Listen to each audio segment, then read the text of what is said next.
आज हम बात करेंगे एक ऐसे स्केल के बारे में जो हमें बताता है कि इंसानियत कितना आगे बढ़ सकता है। इस स्केल का नाम है कार्दाशेव्स्की। इस वीडियो में हम टाइप 0 से लेकर टाइप 7 सिविलाइजेशन तक सब कुछ डिटेल में डिस्कस करेंगे। इस स्केल को 1964 में रशियन एस्ट्रोफिजिकिस्ट निकोले कार्दाशेव ने प्रपोज किया था। यह स्केल सिविलाइजेशंस की एनर्जी कंजप्शन और टेक्नोलॉजी के लेवल को मेजर करता है।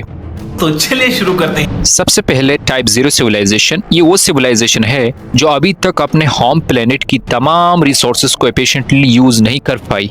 हम यहाँ पर आज की इंसानियत को टाइप 0 कहलाते हैं। हम फॉसिल फ्यूल्स, न्यूक्लियर पावर और रिन्यूएबल एनर्जी यूज करते हैं, लेकिन अभी तक हमारी एनर्जी कंजप्शन लिमिटेड है। टाइप 0 सिविलाइजेशन की एनर्जी यूटिलाइजेशन की बात की जाए, आज हमारी दुनिया फॉसिल फ्यूल्स पर डिपेंड है, जैसे कोयल, ऑयल और नेचुरल गैस। इनकी वजह से पॉल्यूशन भी होती है और ये रिन्यूएबल नहीं है। हमें सोलर, विंड और हाइड्रो पावर जैसी क्लीन एनर्जी सोर्सेज पर ज्यादा फोकस करना चाहिए। आज के जमाने में टेक्नोलॉजी रैपिडली प्रोग्रेस कर रही है और अगर हम अपनी एनर्जी यूटिलाइजेशन को इम्प्रूव करें तो हम टाइप 1 सिविलाइजेशन बनने के करीब आ सकते हैं। टाइप 0 सिविलाइजेशन की अगर टेक्नोलॉजिकल एडवांसमेंट की बात की जाए तो हमारी करंट टेक्नोलॉजी में स्मार्टफोन्स, इंटरनेट, स्पेस एक्सप्लोरेशन जैसे एडवांसमेंट शामिल हैं। स्पेसएक्स जैसे कंपनीज अभी स्पेस ट्रेवल को एक्सेसिबल बनाने की कोशिश कर रहे हैं। मार्स पर ह्यूमन सेटलमेंट का ड्रीम भी टाइप 0 सिविलाइजेशन के लिए एक बड़ी अचीवमेंट होगी।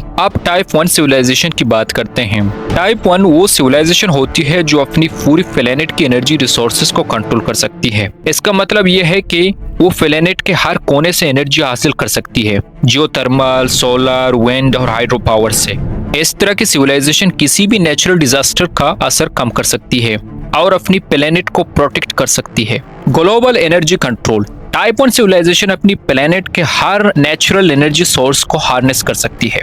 इमेजिन कीजिए एक ऐसा दुनिया जहां सोलर पाम्स हर जगह हो और विंड टर्बाइन्स ओशियन के ऊपर तक लगें, जियोथर्मल एनर्जी से वोल्केनोस की एनर्जी को यूज करना और टाइडल पावर से ओशियन की मूवमेंट्स को एनर्जी में कन्वर्ट करना। टाइप 1 सिविलाइजेशन के पास ऐसी टेक्नोलॉजी भी होगी जो क्लाइमेट को कंट्रोल कर सके। हरिकेन्स, अर्थक्वेक्स और फ्लड जैसे नेचुरल डिजास्टर को प्रिवेंट करना मुमकिन होगा। ग्लोबल वार्मिंग और पोल्यूशन का मसला भी सॉल्व होगा। टेक्नोलॉजिकल इनोवेशंस, इस सिविलाइजेशन के पास एडवांस टेक्नोलॉजीज होंगी, जैसे मैग्लो ट्रेन्स जो प्लेनेट के हर कोने तक पहुंच सकती हैं, हाइपरलूप सिस्टम्स और वायरलेस एनर्जी ट्रांसमिशन। हमारी मेडिकल टेक्नोलॉजी भी उतनी एडवांस होगी कि डिजीजेस का ट्रीटमेंट आसान हो जाएगा और लाइफ स्पेन ड्रास्टिकली इंक्रीज हो सकती है। टाइप 2 सिविलाइजेशन उससे भी आगे होती है। ये वो सिविलाइजेशन है जो अपनी पूरी सोलर सिस्टम की एनर्जी को यूज कर सकती है।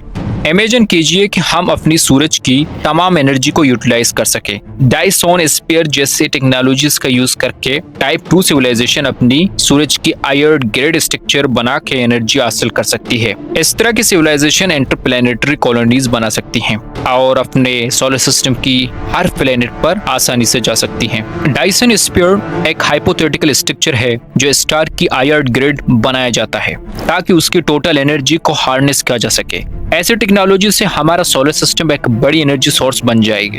हम स्पेस कॉलोनीज बना सकती हैं, एस्टेरॉइड्स को माइन कर सकते हैं और स्पेस इंडस्ट्रीज को डेवलप कर सकते हैं। टाइप 2 सिविलाइजेशन इंटरप्लैनेटरी ट्रेवल में महारत हासिल कर लेगी। मार्स, जुपिटर के मून्स और सैटर्न के रिंग्स पर ह्यूमन कॉलोनीज एस्टेब्लिश होंगी। स्पेस एलिवेटर्स और एडवांस प्रोपल्शन सिस्टम ट्रेवल को फास्ट और सेफ बनाएंगी। सोलर सिस्टम के हर ऑब्जेक्ट को रिसोर्सेज के तौर पर यूज किया जाएगा। एस्टेरॉइड में रेयर मेटल्स, कॉमेट्स में वाटर और मून्स पर मिनरल्स के यूज करते हुए हम स्पेस इकोनॉमी को डेवलप कर सकते हैं। टाइप 3 सिविलाइजेशन और भी एडवांस होती है।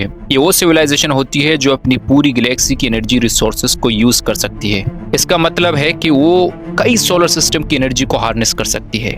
इस लेवल पर सिविलाइजेशन का टेक्नोलॉजी और नॉलेज अनइमेजिनेबल होता है। वो इंटरस्टेलर ट्रेवल कर सकती है और अपनी गैलेक्सी के हर कोने में पहुंच सकती है। टाइप 3 सिविलाइजेशन अपनी गैलेक्सी के हर सोलर सिस्टम में कॉलोनीज एस्टेब्लिश कर सकती है। मिल्की वे गैलेक्सी के बिलियंस ऑफ स्टार्स और प्लैनेट्स को एक्सप्लोर करना और उनकी रिसोर्सेज को यूज करना मुमकिन होगा।